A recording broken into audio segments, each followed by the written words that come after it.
Là, cette année, j'anime des ateliers pour les jeunes.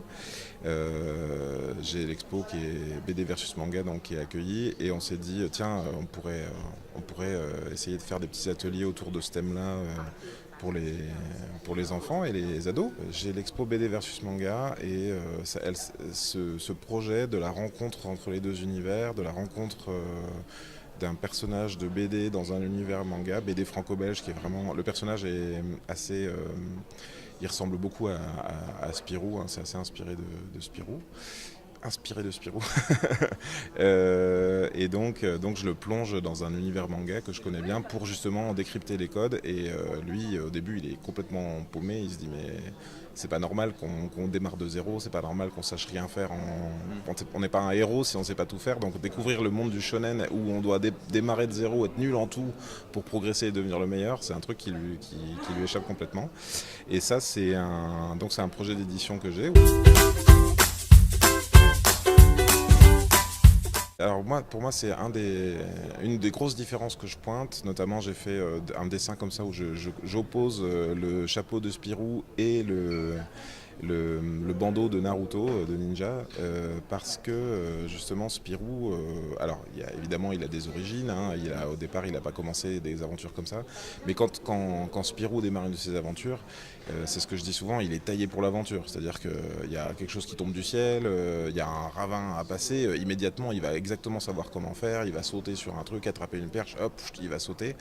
Dans un manga, le héros au départ ne va pas savoir comment faire, il va falloir qu'il rencontre un mentor, un maître, il va falloir qu'il se surpasse pendant que oui, tout le visage se fait dézinguer, et quand il est enfin prêt, il arrive avec sa nouvelle force, et surtout, une fois que c'est fait, il rencontre un ennemi encore plus puissant, et il faut qu'il recommence tout à zéro, parce qu'il a de nouveau pas la compétence pour y arriver.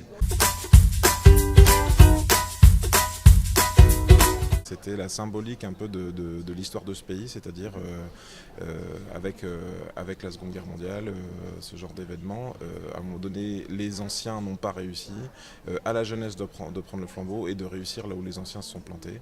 Et donc la jeunesse part de rien et doit devenir meilleure.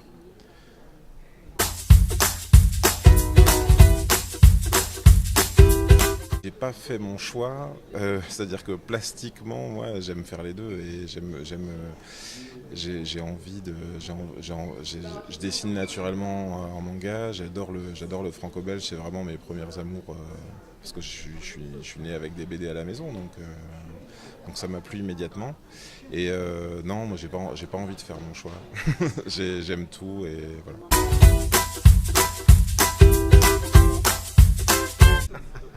C'est exactement ce que je montre dans l'exposition. C'est est-ce que vous êtes de la team BD ou de la team manga?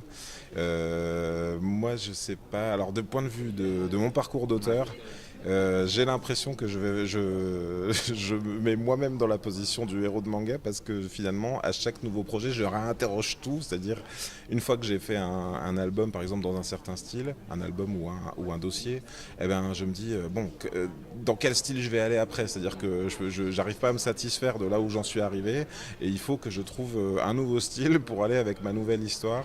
Et du coup, ça me demande beaucoup, beaucoup de travail pour y arriver finalement.